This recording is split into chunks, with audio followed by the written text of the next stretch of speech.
اور حضور علیہ السلام کے ذکر پر مشتمل گفتگو یہ صحابہ کی زندگی کا معمول رہا ہے اور یہ ان کا مرغوب موضوع رہا ہے۔ آؤ دین کی باتیں کریں، اس سے صرف نماز روزہ حج ہی مراد نہیں ہے، دین کی باتوں میں حضور کا ذکر بھی آتا ہے۔ اور صحابہ کی مجالس جس طرح دین کی تفہیم، نماز روزہ کی تدریس اور اس کے ابلاغ کے لیے منعقد ہوتی تھی، الگ سے صحابہ کی مجالس کا انعقاد جو ہے وہ ہوتا تھا حضور کے خالص ذکر کے لیے، اور اس پر صحابہ میں سینکڑوں احادیث موجود ہیں۔ میں آپ کے سامنے صرف 3 احادیث رکھنا چاہوں گا اور آپ کی توجہ مجھے ایک لمحے کی درکار ہے، چونکہ رات اس وقت میں داخل ہو چکی ہے کہ آپ پوری توجہ کریں گے، نہیں تو نیند آپ کو دبوچ لے گی۔ تو ایک روایت ہے جس کو امام مسلم نے روایت کیا ہے، امام نسائی نے روایت کیا ہے، امام ترمذی نے روایت کیا ہے، حدیث صحیح ہے۔ حضور نبی رحمت صلی اللہ علیہ وآلہ وسلم تشریف لائے تو صحابہ بیٹھے ہوئے تھے، اور بیٹھ کر کے کسی مضمون پہ ان کی گفتگو تھی اور کسی عنوان سے وہ آپس میں مصروف تھے۔ تو آقا کریم نے آ کر کے پوچھا کہ ما اجلسکم، میں یہ لفظ پڑھ رہا ہوں یہ سنن نسائی کی ہے، ویسے مسلم میں بھی روایت ہے، ترمذی میں بھی روایت موجود ہے۔ آقا کریم نے کہا ما اجلسکم، تمہیں کس شے نے یہاں بٹھایا ہوا؟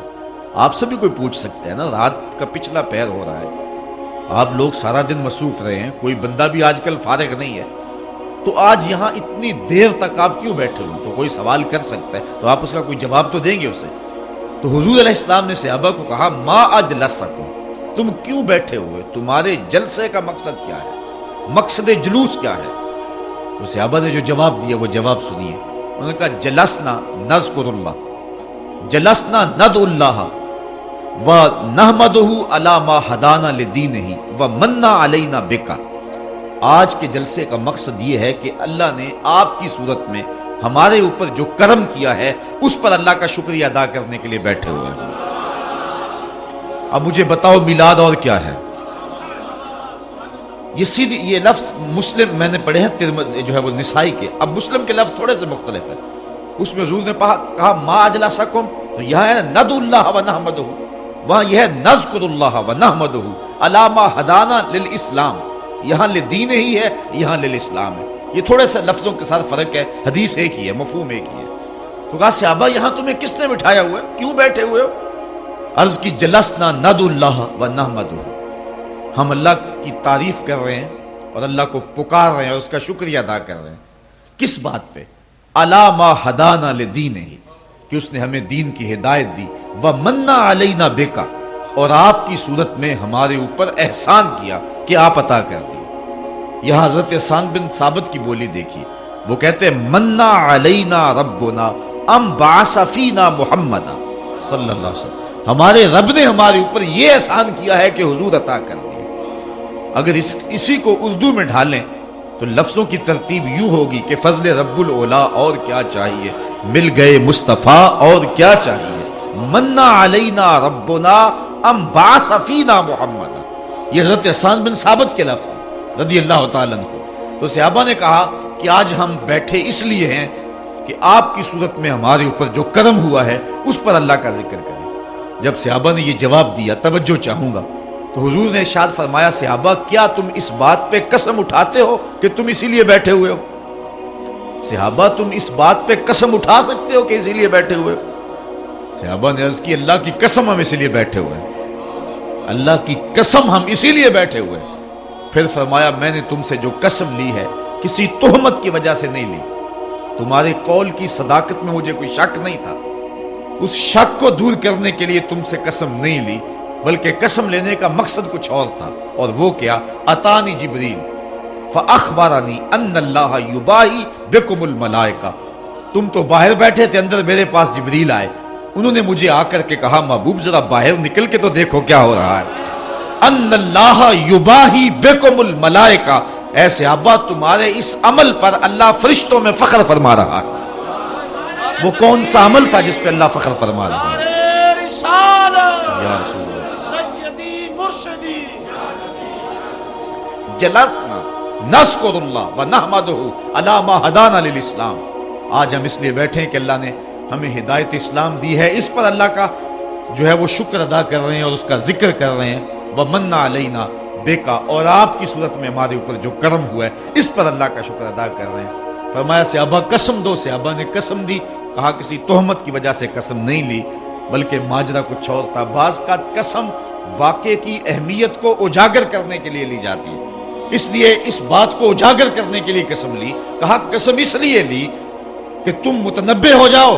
اور میرے پاس جبریل آئے تھے، انہوں نے مجھے آ کر کے بتایا محبوب تمہارے صحابہ یہ جو کام کر رہے ہیں، ان اللہ یباہی بکم الملائکہ، تو صحابہ کے اس عمل پر اللہ فرشتوں میں فخر فرما رہا ہے۔ تو یہ وہ عمل ہے جس پر اللہ تعالیٰ فخر فرماتا ہے۔ اور یہ حضور کی صورت میں یہ بات کہی جاتی ہے، جی حضور آ گئے، کرم ہو گیا، اب بار بار اس کے تذکرے سے کیا فائدہ؟ ٹھیک ہے نماز پڑھو، روزے رکھو، دین پہ عمل کرو، ساری رات نعت خوانی کرتے رہنا اور ساری رات اسی بات کا تذکرہ کرنا کہ حضور آگے، حضور آگے، ٹھیک ہے جی آگے، اس پر کیا تبصرے کی ضرورت ہے؟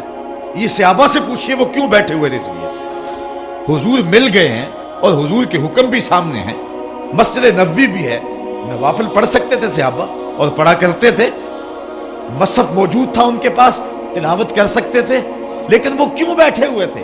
صحابہ سے پوچھا گیا باقاعدہ اور اس پر قسم لی گئی کہ بتاؤ کیوں بیٹھے ہوئے ہو؟ انہوں نے کہا ہم بیٹھے اس لیے ہیں کہ وَمَنَّ عَلَيْنَا بِكَ، اللہ نے آپ کی صورت میں ہمارے اوپر جو کرم کیا ہے ہم بار بار اسی کا ذکر کرتے چلے جا رہے ہیں۔ اللہ اکبر۔ تو ایک بات تو یہ بات ذہن میں رکھیں کہ صرف نماز، روزے اور حج اور زکوٰۃ اور دیگر احکام شرعیہ کا نام ہی دین نہیں ہے، اکٹھے بیٹھ کے حسن محمد کی باتیں کرنا اور حضور کے آنے پہ اللہ کا تشکر ادا کرنا یہ بھی عین دین ہے۔ دوسری حدیث جس میں حضور علیہ السلام نے اپنا ذکر خود کیا، تشریف لائے، صحابہ باہم بیٹھے ہوئے تھے اور آج تذکرہ چل رہا تھا نبیوں کا۔ ایک نے بولا حضرت آدم علیہ السلام کی بڑی شان ہے، وہ ابو البشر ہے، انسانیت کا نقطہ آغاز ہے۔ دوسرا بولا بالکل ٹھیک کہا تم نے، لیکن حضرت ابراہیم علیہ السلام کا مرتبہ کون سا کم ہے؟ وہ بیٹے کی گردن پہ اللہ کے نام پہ چھری رکھ دیتے اور جلتی ہوئی آگ کے انگاروں میں چھلانگ لگا دیتے۔ تیسرا بولا حضرت موسیٰ علیہ السلام کا مرتبہ کون سا تھوڑا ہے، ہاتھ میں عصا ہے، سر پہ امامہ ہے، اور فرعون کے دربار میں کھڑا ہو کے اللہ کا نبی توحید کا اعلان کر رہا ہے۔ ایک نے کہا حضرت عیسیٰ علیہ السلام کی شان کون سی کم ہے؟ یہ گفتگو کر رہے تھے، آگے تذکرہ تو آنا ہی حضور کا تھا، لیکن حضور خود تشریف لے آئے، جس کا تذکرہ ہونا تھا وہ خود ہی آ گئے۔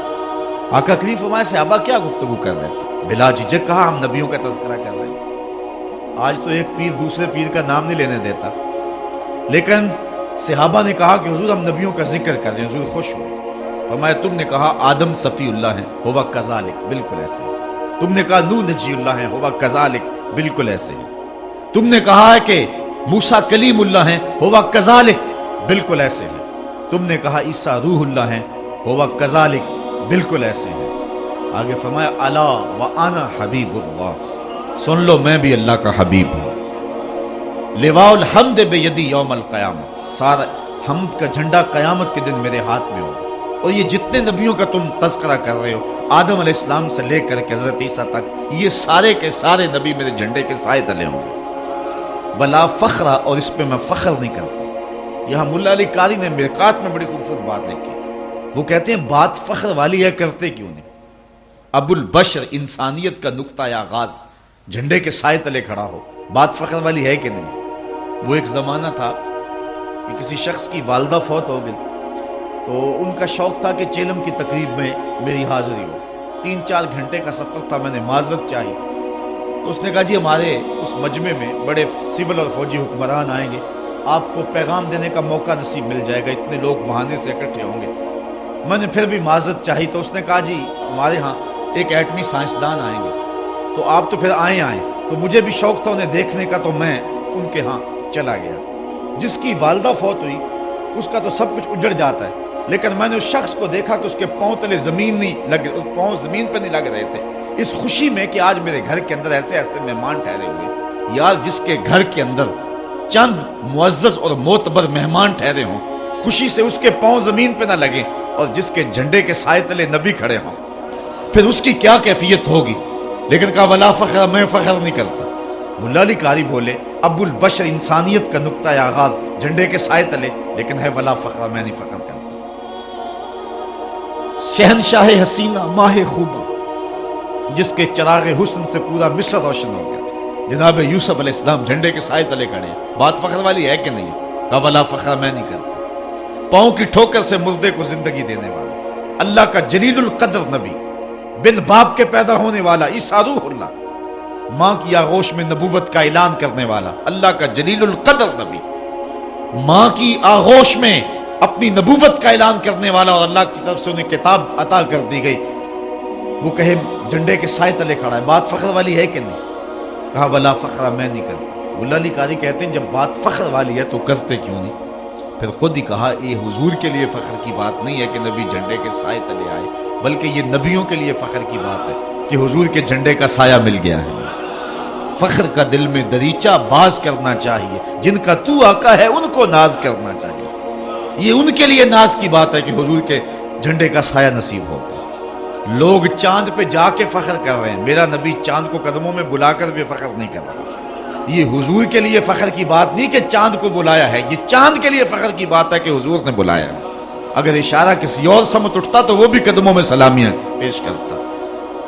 تو اب دیکھیے کہ یہاں حضور علیہ السلام کا ذکر اور انبیاء کا ذکر ہوتا ہے، اور خالص ساری مجلس اسی عنوان سے منعقد ہوتی ہے، اور یہ سراپا دین ہے۔ تیسری ایک اور روایت جس کو حضرت ابو طفیل رضی اللہ تعالی عنہ نے روایت کیا ہے، یہ جلیل القدر صحابی ہے، بلکہ صحابہ میں سب سے آخر میں وصال ان کا ہوتا ہے، 110 ہجری میں ان کا انتقال ہوتا ہے۔ حضور کے وصال کے پورا 100 سال بعد حج کا موسم ہے، لوگوں کا اجتماع ہے، حضرت ابو طفیل اونچے ٹیلے پہ چڑھ گئے، لوگوں کی طرف اشارہ کر کے کہا لوگوں میری جانب آؤ، اس وقت روئے زمین پہ میرے علاوہ کوئی نہیں ہے جس نے حضور کو دیکھا، صرف یہی دو آنکھیں ہیں جنہوں نے جمال محمد عربی کی زیارت کی۔ وہ استاد ابراہیم ذوق نے کہا تھا اپنے شاگردوں کو کہ آنے والی صدیاں تم پہ ناز کریں گی، اے لوگو تم نے ذوق کو دیکھا، تم نے ذوق سے باتیں کی ہیں۔ جس نے استاد ذوق کو دیکھا اس پہ تو زمانہ ناز کرے، پھر جن نگاہوں نے جمال رسول کو دیکھا ہے صلی اللہ علیہ وسلم، تو پھر ان آنکھوں پر ناز کیوں نہ کیا جائے۔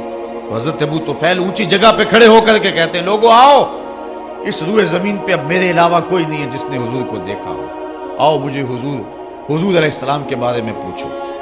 یا میرے جیسا کج مج شخص اگر حضور کا ذکر کرنے کے لیے جمع ہو، حاضر ہو، تو کتنے لوگ جمع ہو جاتے ہیں حضور کا ذکر سننے کے لیے۔ یہ میرے لیے کوئی نہیں آیا، یہ ذکر رسول کے لیے آیا۔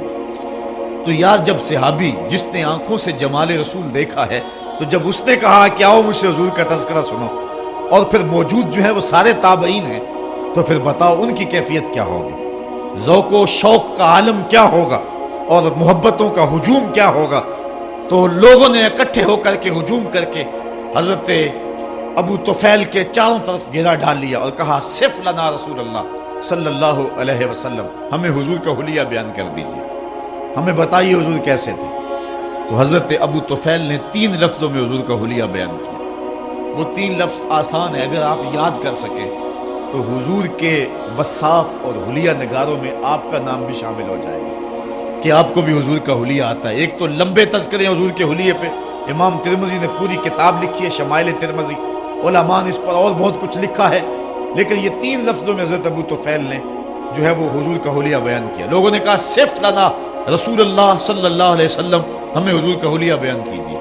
حضرت ابو طفیل نے کہا کان رسول اللہ صلی اللہ علیہ وسلم ابیض ملیحا مقصدا، 3 لفظوں میں حضور کا، ایک تو چٹے رنگ کے تھے، حضور کا حلیہ بیان کیا، ایک تو سفید رنگ کے تھے، ابیض۔ اللہ اکبر، یہ ابیض کا لفظ حضور کے لیے انہوں نے بولا۔ ویسے بعض کتابوں میں ازہر اللون کے لفظ، حضور کا رنگ چمکدار تھا۔ ام معبد نے جو حضور کا حلیہ بیان کیا ہے تو اس کے لفظ ہیں رأیت رجلا ظاہر الوضاء، میں نے ایک ایسا شخص دیکھا ہے جس کا چہرہ نکھرا ہوا تھا۔ اللہ اکبر، یہ بنو خزاعہ کی عورت تھی۔ ہجرت کی رات حضور علیہ السلام اس کے مکان کے قریب سے گزرنے لگے تو بھوک کی جو ہے وہ شدت حضور کو محسوس ہوئی، تو یہاں رکے اور اس کو کہا کہ اگر کچھ ہے ہمارے کھانے کے لیے تو ہمیں پیش کرو۔ تو اس نے کہا کہ میں ایک دیہاتی عورت ہوں، اور ایک عرب